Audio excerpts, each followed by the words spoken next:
right, you guys, I'm coming to you live from Thailand. I feel like I need to do a little bit of an intro to this podcast episode because, and I mentioned this over my stories online, my Instagram stories, but this episode was recorded a couple weeks ago after Marley had gone through her kidney stone removal surgery, hospital in Thailand 2 different times.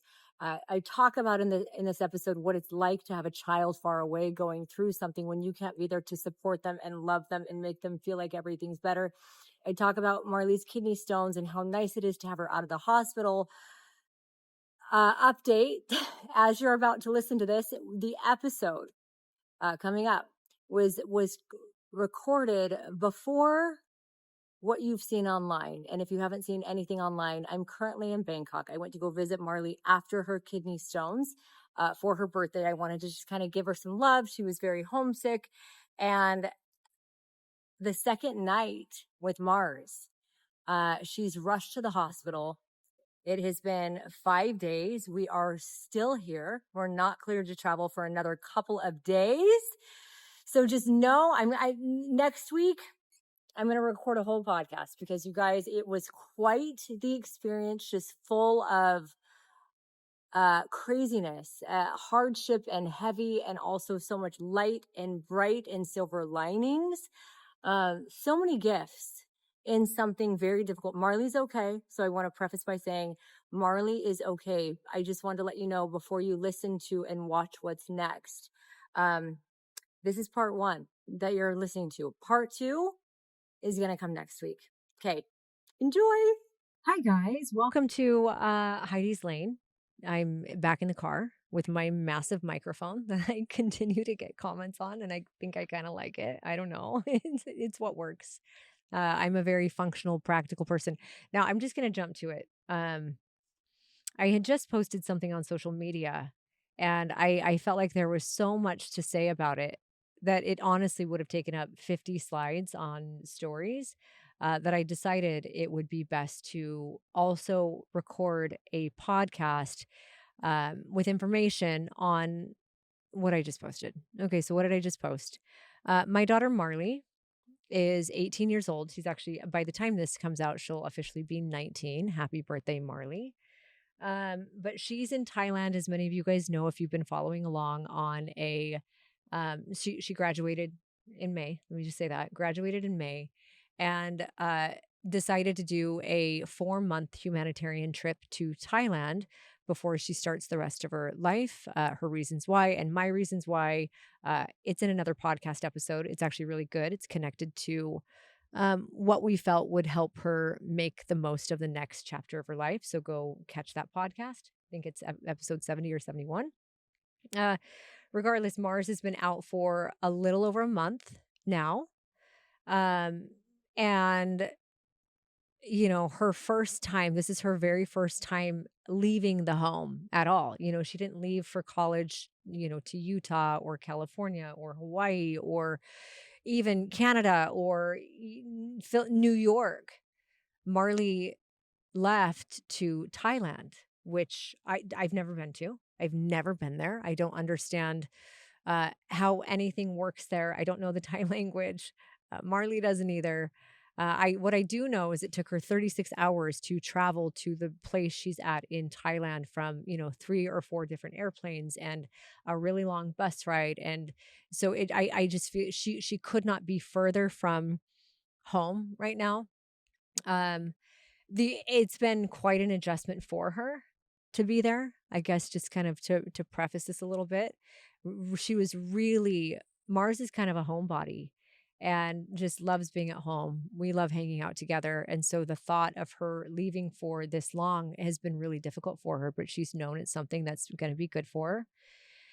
And, there's a lot of fear associated with it. Well, just in a nutshell, Marley was rushed to the hospital about a week ago in Thailand. I woke up to text messages and phone calls at 7 a.m. last Sunday. Today's Sunday evening, the next week. And I woke up with calls and texts from her. And by the time I had tried to call her back, there was no answer. And then I realized there was a call from her dad, which her dad doesn't just call out of the blue for no reason. So when I saw his name, I knew something was not okay, was not right. Um, Called him back because I couldn't get a hold of Marley, and he said, "Yeah," he said, "Marley called an hour and a half ago, and they had to rush her to the hospital. They don't know what's going on. She has severe pain in her stomach, like a knife stabbing in her stomach, on the right side," which my mind automatically went to, okay, maybe it's appendicitis. Maybe she needs to get her appendix removed because that was something I did. Cash had appendicitis when he was in Florida getting ready to get on a cruise ship. Hold on. Um, and yeah, so I was like, crap, she's there. I don't know what the healthcare is like. If she has to get her appendix out, is Thailand a safe place? Is the hospital she's at safe? I know she's in a really small area, like a small town in Thailand. No one has ever heard of this town. What is this? I don't know. You always hear horror stories about people in other countries, and healthcare and what, just not having a safe surgery or whatever.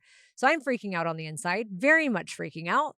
And I'm asking Derek or dad more questions. And, he said they did try and give her some pain. They had to give her some pain medication because it was so bad. And he said, yeah, the last time I talked to her, she couldn't talk. And I said, oh, is it because the pain medication like knocked her out? And he's like, no, she couldn't talk because even through the pain medication, the pain was so bad. She literally couldn't talk. So she had to hand the phone to her friend who had accompanied her there. It wasn't her friend. It is her friend, but it was actually the head teacher, quote unquote. And I say that because she also is 18 years old. So it's just these two 18-year-olds navigating Thailand in what is the middle of their night, because this was 7:30 a.m. my time, I guess 9:30 p.m. their time the next day or that day.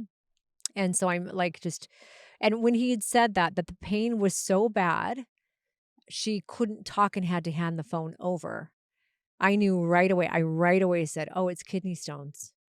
It's kidney stones. Poor thing has kidney stones in freaking Thailand." Uh And to be honest, of all of the things I've endured in my life, all of them, I know I haven't endured, I know people have endured more pain than I have. But I've had 4 babies. 2 of them have been natural, meaning like no epidural, not 1 ounce of pain medication. I've had 3 ACL reconstructive surgeries. I had 1 thumb surgery. I had I you just like I had an appendectomy. I've had, a lot of different surgeries. Yes, there have been some plastic surgeries in there, a couple different boob jobs. That's it, actually. Is that it? Umbilical hernia.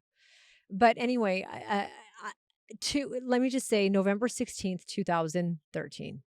I am in the hospital with Ruby. I have Ruby, my youngest, all natural. Like I said, not 1 ounce of pain medication, nothing, because the recovery I had found out by having cash natural was far better without any pain medication than with pain medication or with an epidural. I also have to say, because I don't want to downplay how labor is, because I understand every woman's labor is so dramatically different. My labors were relatively easy. That doesn't mean it was without pain or without feeling and pressure and wanting to die in the middle of it. But compared to most, I feel like from stories I hear, I do feel like mine was relatively mine. I'm lucky that my labors are have been very healthy and quick and uh, tolerable, barely, but tolerable, right? Like I made it through. But still, I remember driving home from the hospital after having Ruby, like just in a trance. And I remember Chris looking at me. He's like, "Are you okay?" And I said, I am like, I feel like I have PTSD from what I just went through because that pain was so severe. Moms who've had babies, you know exactly what I'm talking about. Very severe. Can't even explain it. Like your guts are just being ripped out. But I did it. I didn't cry. I managed my pain. I felt like I had the tools. I did this thing called Hypno Babies that taught me how to separate pain from what's going on in your body, right? And so I have this baby, my sweet Ruby, and then 4 days later, we are having dinner in our living room with some friends. And I think as we were sitting there eating dinner, they had brought us dinner actually Derek's sister, Marley's mom, Marley's dad, his sister, so aunt, my sister-in-law, ex-sister-in-law. We're having dinner with her, and my stomach starts feeling a little bit upset, and by the time they leave, I am keeled over in hands down the absolute worst pain of my entire life. I didn't know what was going on. I didn't know if I was bleeding out internally as a like a labor complication, but what I did know is the pain was so much worse than anything I had felt having Ruby naturally. We actually it was a thunderstorm, and so I couldn't even get out the gates of our house. Like, we had to call 911, call an ambulance to come get me, rush me to the hospital, but they gave me morphine. Hold on, take a drink. They gave me morphine, and I had never had morphine before in my life. That morphine did not touch the pain that I felt with my kidney stone. Didn't touch it. Then they gave me Dilaudid. I never knew what this was until then, but apparently Dilaudid is stronger than morphine. That Dilaudid did not touch the pain of my kidney stone. I remember being in the hospital, dazed and confused because I'm like, they have all this pain medication in my system, which I've never taken. I think I had taken one half of a Percocet ever in my life before this point, after a knee surgery. And I just was so scared of pain pills because I'd known too many people who were addicted to them. So it's not like my body had a tolerance for it. It's just the pain was so excruciatingly intolerable. Excruciatingly. One of the things I always say is when you're in labor, you have intervals. It's kind of like, sprints, right? Sprint intervals. Like, you have 1 minute on, 1 minute off with contractions. Yes, your contractions get closer together, but at least in my experience, I had breaks between the pain that I knew that was going to come, and I could predict it. Remember, if you had babies, you can time the contraction, so you kind of when the wave is coming, you can watch it on the monitor. When you have kidney stones, I shouldn't say when I had kidney stones, because someone's experience might be totally different. The pain was consistent. It was constant. It was consistent. It was constant. It was I shouldn't say it was consistent. It was constant and inconsistent, but mostly there always. But there's nothing about, the ureter, which is the tube that connects the kidney to the bladder, that is predictable. And so as that stone is trying to make its way down from the kidney, if it's stuck, it's just sitting there. I don't even know. I have no idea how something so small can cause so much pain. I don't understand why God created our ureter with so many freaking nerves. I don't understand. Yet it is.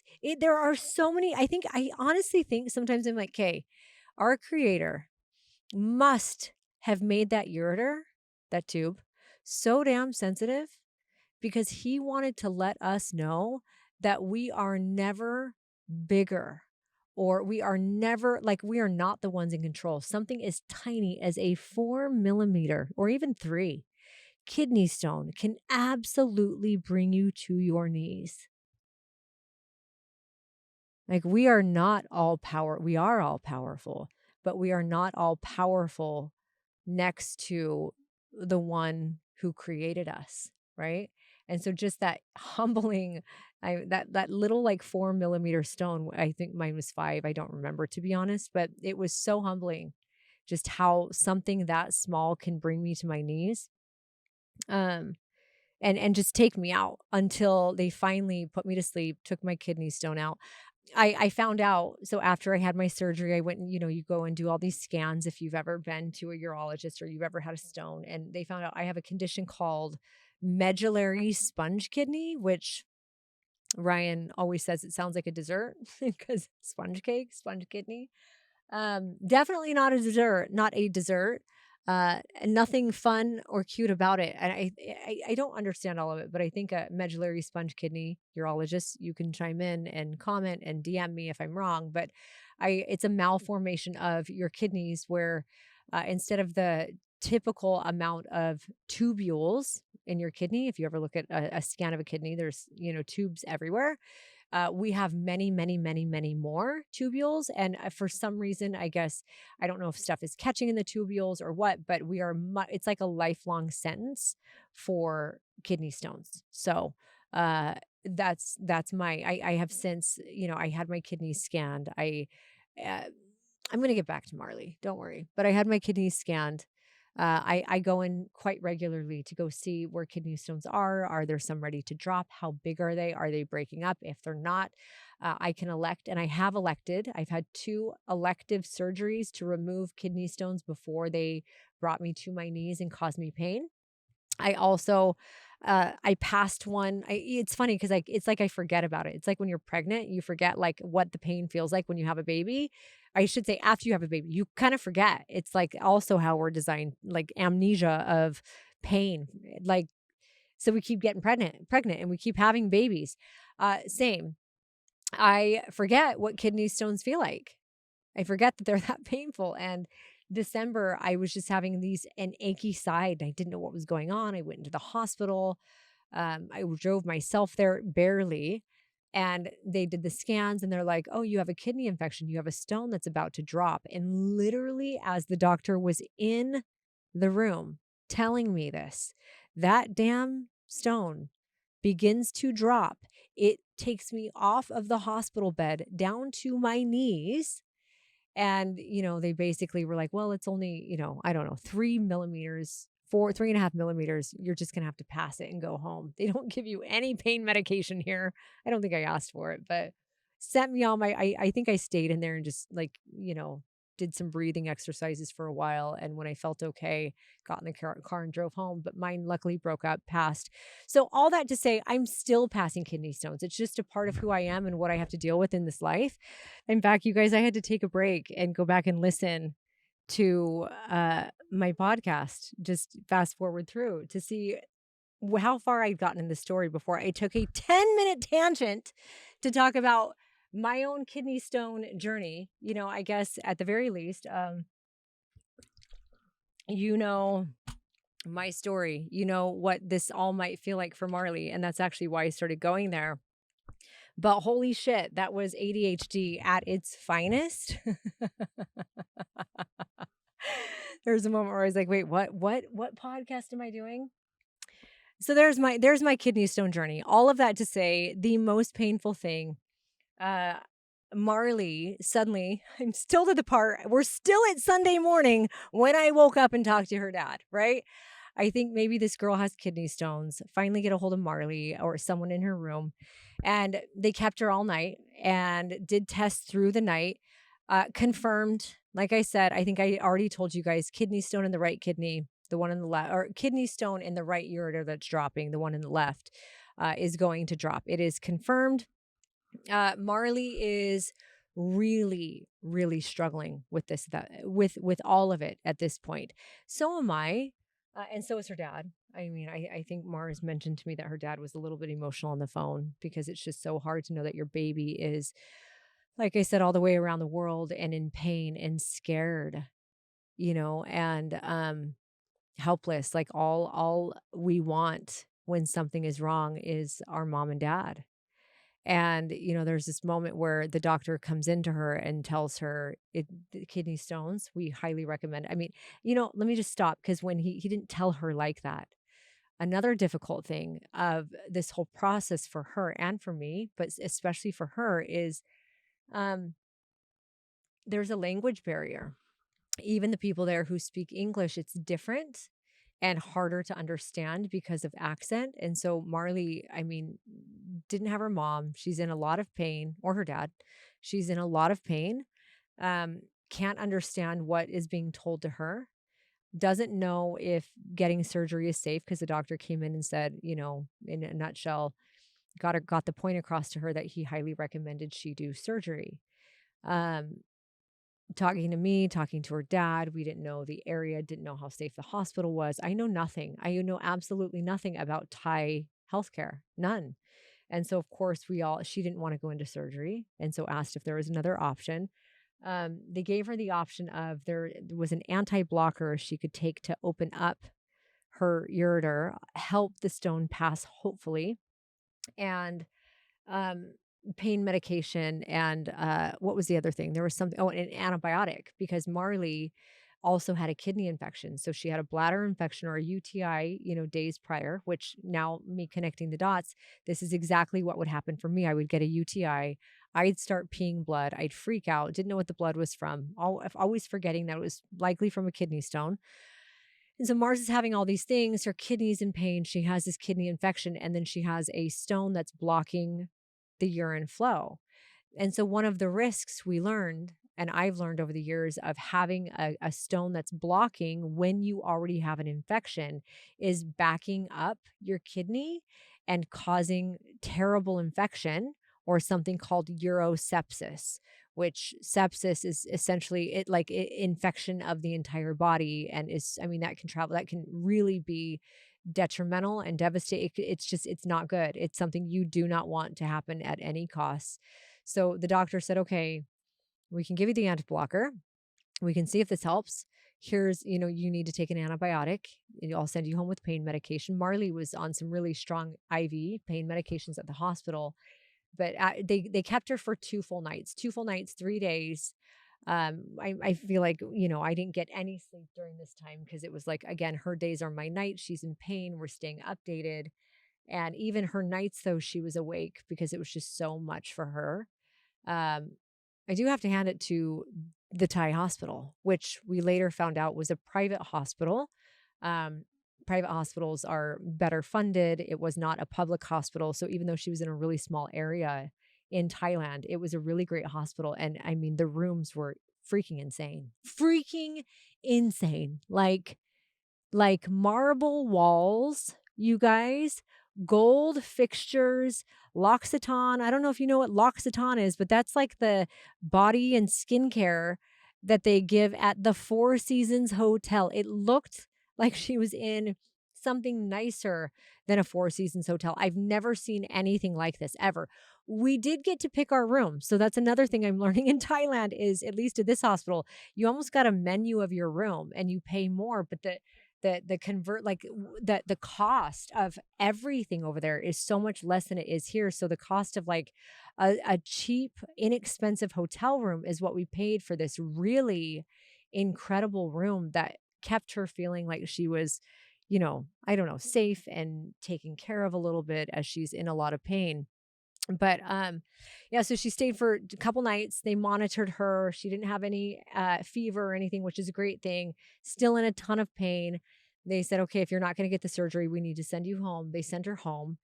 This was it was a night time for me, which was daytime for her. And so I remember the pain just kept getting worse and worse. And I went to bed, called her and said, okay, and let me pause here, because I didn't really know the abilities of the hospital to perform the surgeries. I have no idea. Again, know nothing. Don't know how clean it is. Don't know how up to standard they are with like US standards with medical care.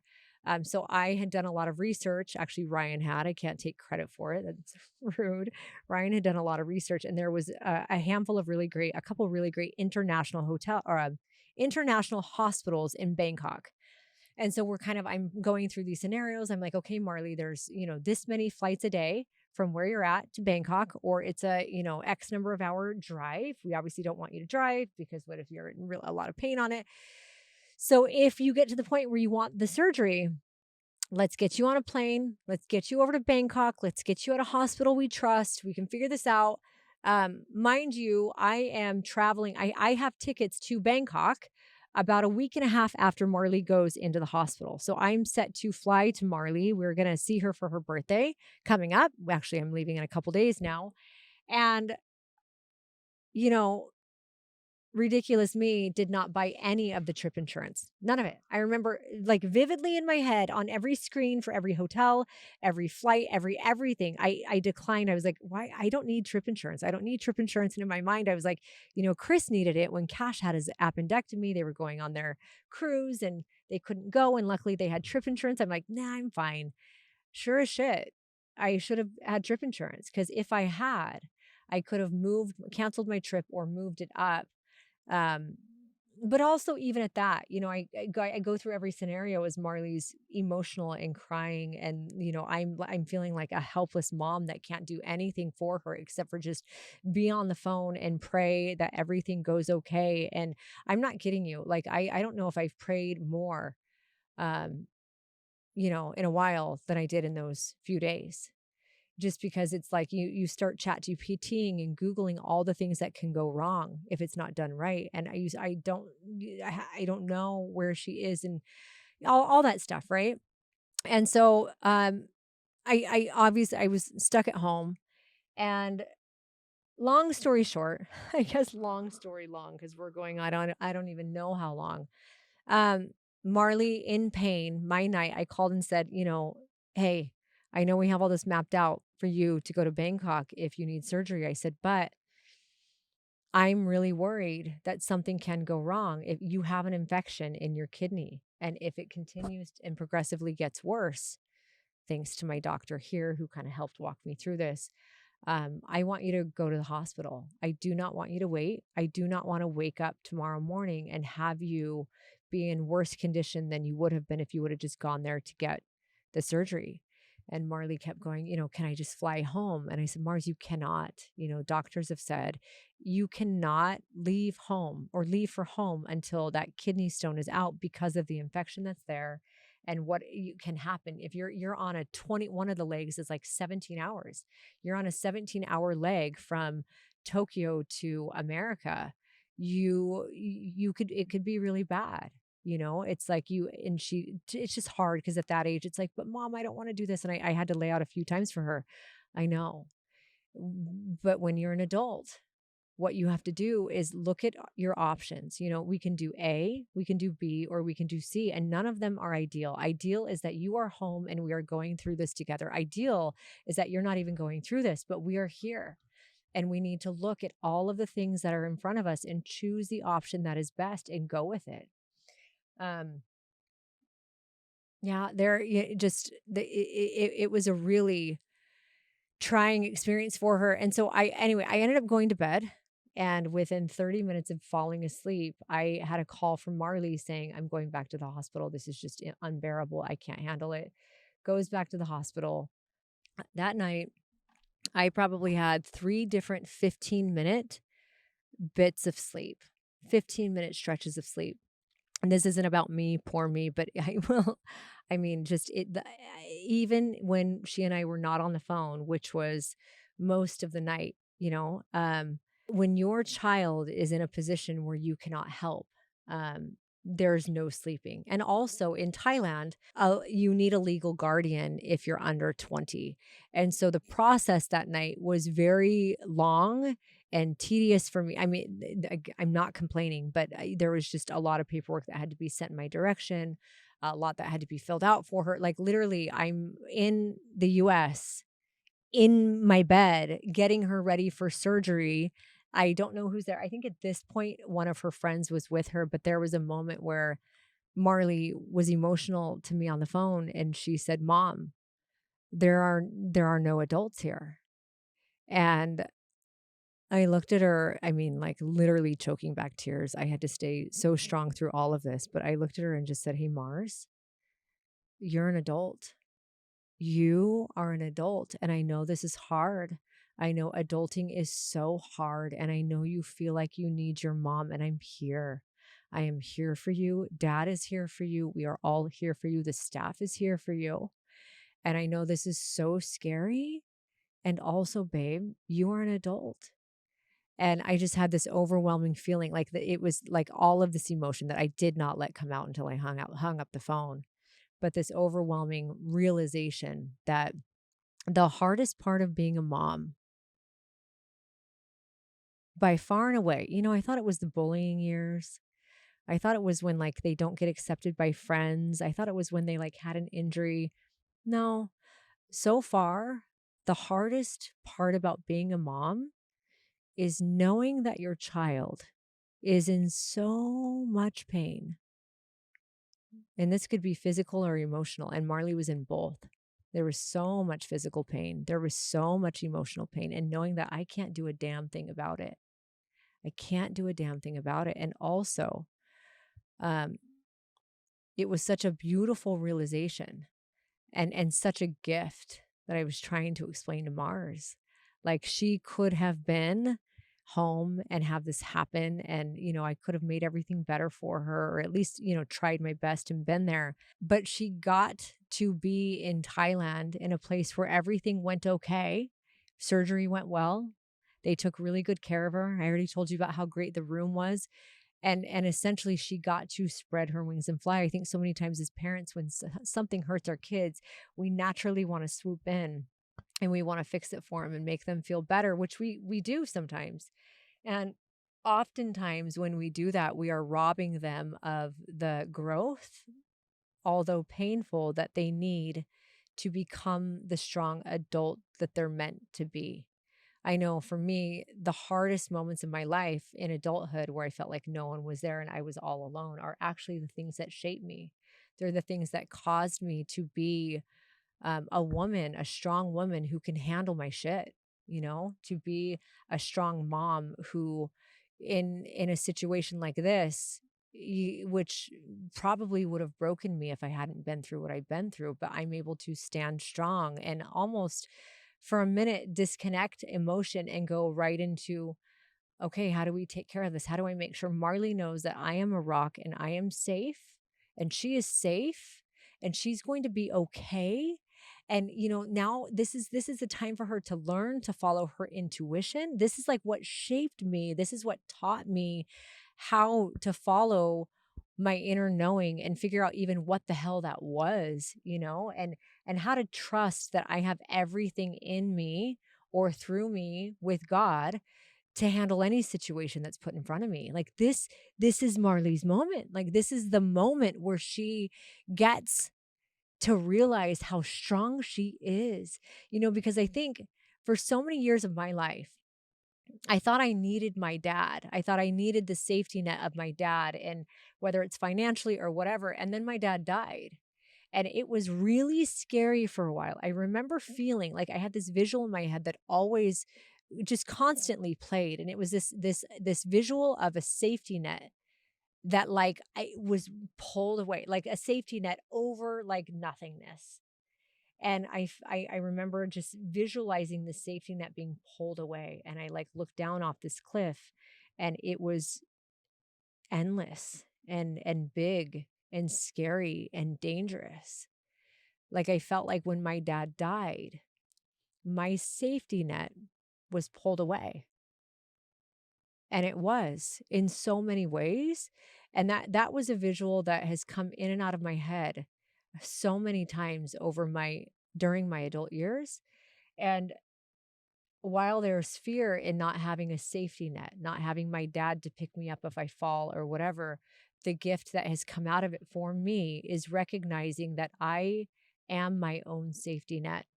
I am my own safety net, and the universe and God are my safety net. I know that I had to and I got to figure out how to handle everything. I don't wanna say on my own because it's taken and it's been a wonderful group of people and friends and family and God and universe and everything. But I remember, um, the recognition I had that the power is actually was in me losing that safety net so that I could become my own strength, my own safety. And so here Marley is in Thailand, without her safety net there. I am her safety net, you know? And also, Marley is her own power. Marley is her own strength. And until we're put in a position where we have to realize that, we sometimes think we need what we don't really need to survive. Marley doesn't need me. She doesn't. She has herself and she has God and she has her own path. And I think it was really, really good for her to recognize that she doesn't need me. And it's okay. It's okay to want. It's okay to need sometimes. But there's so much strength in recognizing your own power. Um, yeah, I don't want to make this too long. I know this is a lot. A couple things I do want to say. Number one, healthcare in Thailand is fucking phenomenal. I at least where she was at, that private hospital was so great. I know it was hard for Mars with the language. I really was impressed with how they took care of her. I was really impressed with the rooms. I mean, I told Marley, I said, "You're not going to get this anywhere in the US, so enjoy it." Your room when you have a baby isn't going to be anything like what you're in now. Just freaking, you're like in Thailand in like a Four Seasons in the hospital. This is awesome. Enjoy it. You guys listen to this. So the entire so I did buy insurance. I have my own health insurance, but I bought a separate insurance per the company that she went to Thailand with. So the insurance, let me start by saying they will cover what I paid out of pockets. But I have to say this. What I paid out of pocket for the entire thing, they gave me not a single discount. This is for, I think over the course, it was 3 nights in the hospital, 1, 2, 3, 5 days, because the hospital visits were split. So 5 days, 3 nights, because it was 2 nights, one, and then maybe it was two, maybe it was 4 nights. I don't know. It was a lot of nights in the hospital. Uh, Surgery, the entire surgery, all of the follow ups, all of the medication, all of the everything, the entire bill, both bills combined from both stays in the hospital was 130,000 baht. Okay. Not $130,000. Do not get this confused. 130,000 baht, roughly, what's the word? Exchanges, translates. I can't think of the word to $4,000. The entire thing. And remember, I upgraded her room because I felt so bad I couldn't be there. I wanted her to have like as much of a luxury experience as possible. She got a luxury experience. They gave her plenty of pain medication to keep her comfortable. $4,000 for one of the nicest rooms that was nice. Like you could not get a room like this under $1,000 here in America. A night, $1,000 a night. You could not get a room like this for under $1,000 a night. You could not get a surgery for under tens of thousands of dollars in a like you could not. I do not understand how everything, and her outfit was so freaking cute.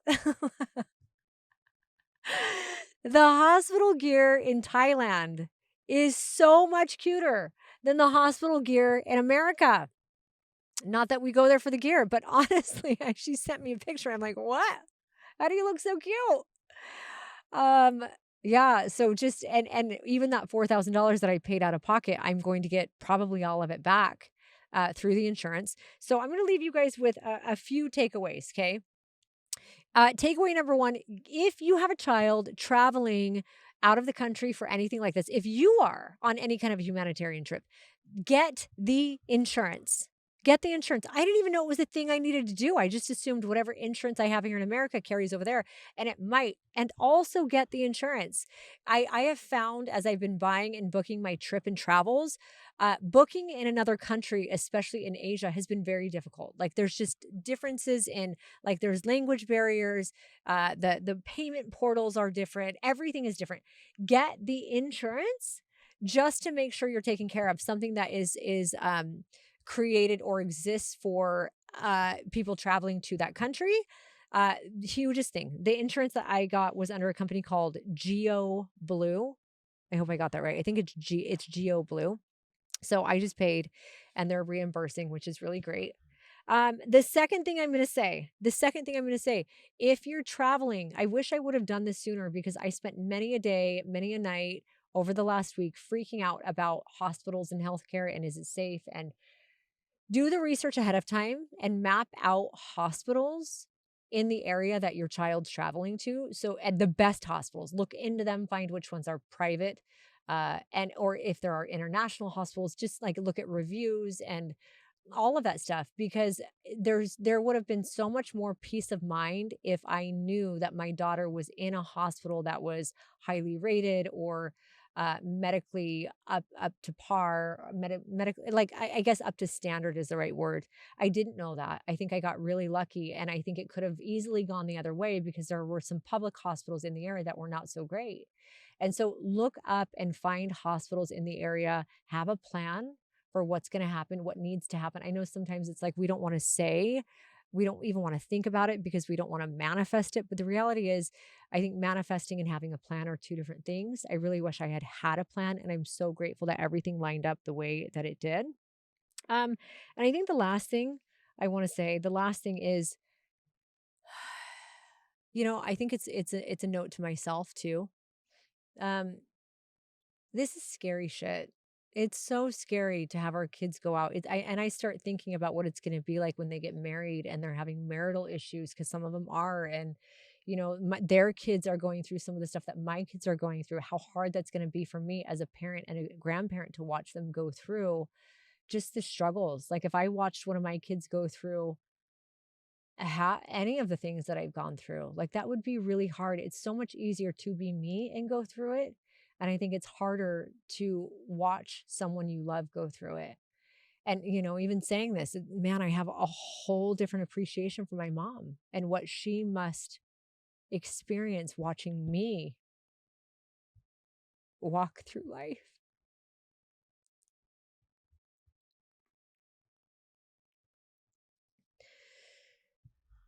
Sorry, I don't think I've ever thought of that. It's funny because, Mom, if you're listening, sometimes it drives me crazy that we kind of sometimes get into it over things, how I handle certain situations or what I'm going. I think there, and I recognize that there's just so much worry. My mom and I had a conversation the other day, and it always ends fine. But, I had mentioned something and it kind of triggered something in her. And she said, "Do not do this. Do not do this." And I said, "Hey, Mom, I'm good. I'm not doing, XYZ. I'm not going to go into it." But she just really was on it, and I in my mind, I'm like, man, I'm 43 years old. I can figure this out for myself. But as I sit here now and I think about what it's like for me to watch Marley go through something hard, and to think about what it's like to watch Maddox on his mission go through his hard times, and how much every single part of me wants to tell them what to do and tell them how to handle it. I mean, I had a moment on over text with Marley this morning where she just kept, complaining, and everything I'd throw out, I was shot down. And I had this big text message written up. And then, one of the few times in my life that I actually deleted it. I was like, she doesn't need that. She doesn't need me right now to tell her what to do. She doesn't need me to tell her how she's acting. She doesn't need me to tell, she needs me to just be here for her. Those days of me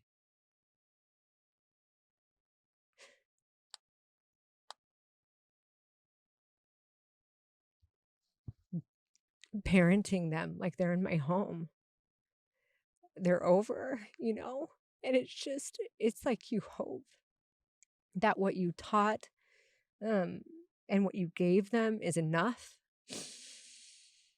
Um, yeah.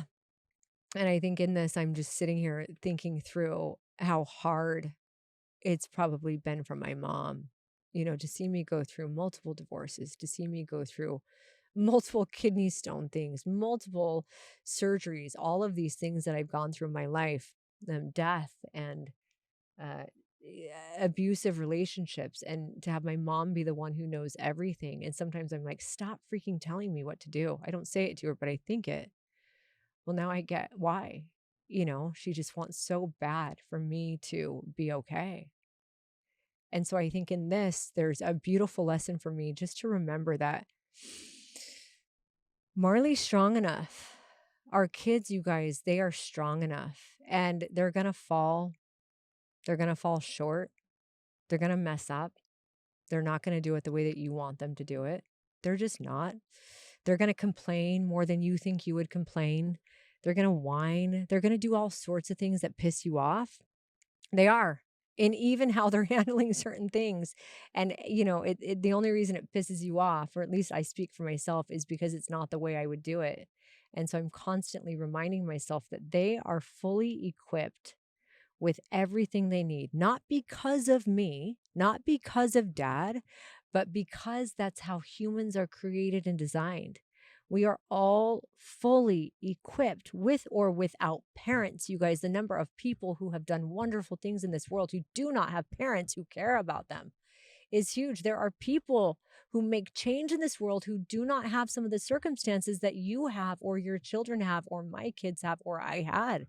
And they do wonderful things because humans are designed to do wonderful things, even with struggle and trauma. And so I remind myself of that, especially with this experience. Marley's okay. She's going to be okay. This time for her to struggle away from home is so hard to watch. And it's hard for me not to just want to bring her home. And trust me, I have thought about it over and over and over, because every phone call I have now, every phone call I have with her, Marley tells me, or text message exchange, she says how bad she wants to come home because she's in pain. She's in pain.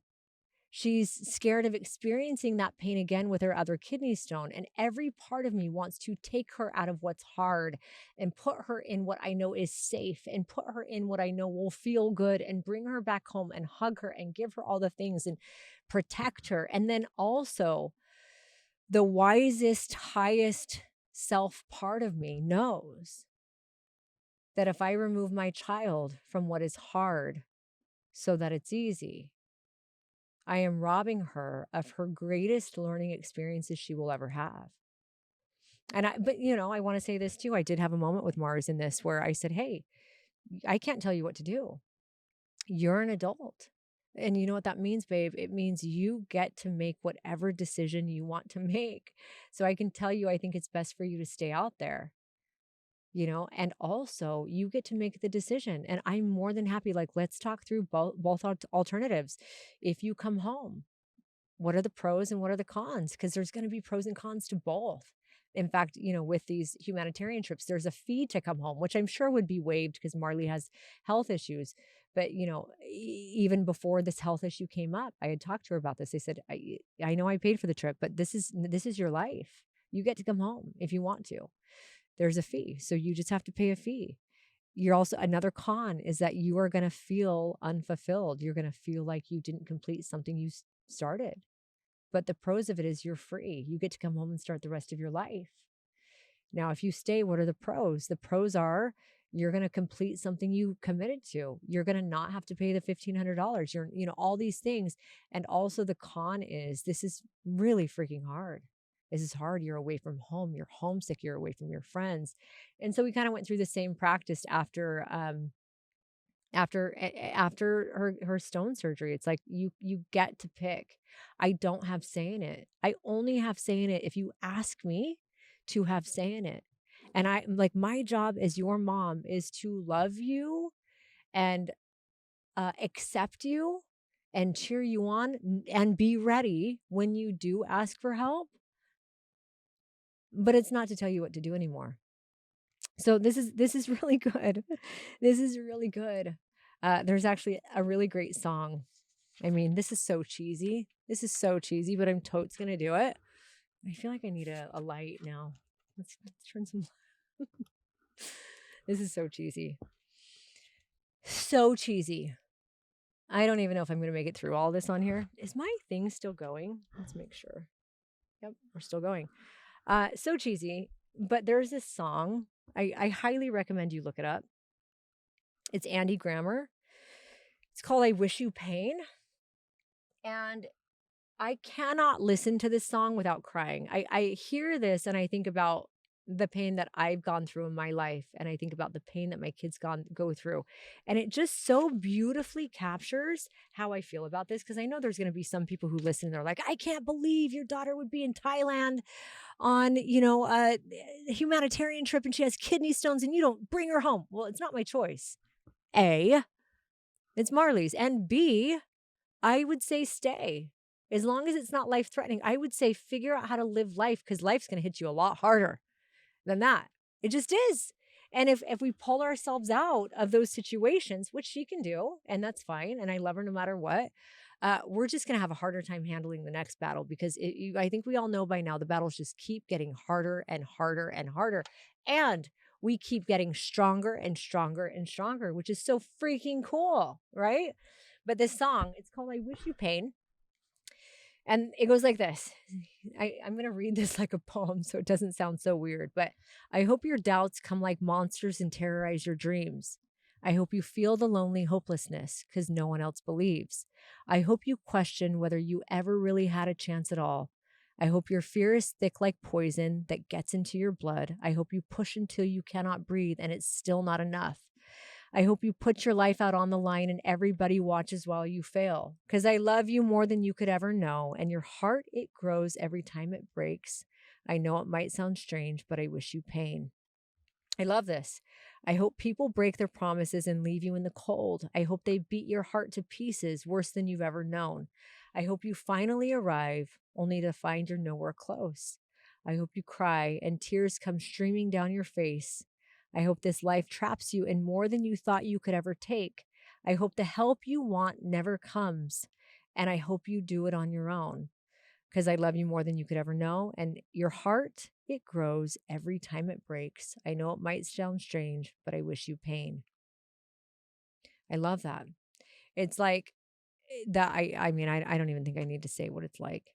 It's like, clearly when we break a bone, our body's so beautifully designed to build up that bone stronger than before. It's like when we go into the gym and we break our muscles down, we literally tear them down so that they can grow.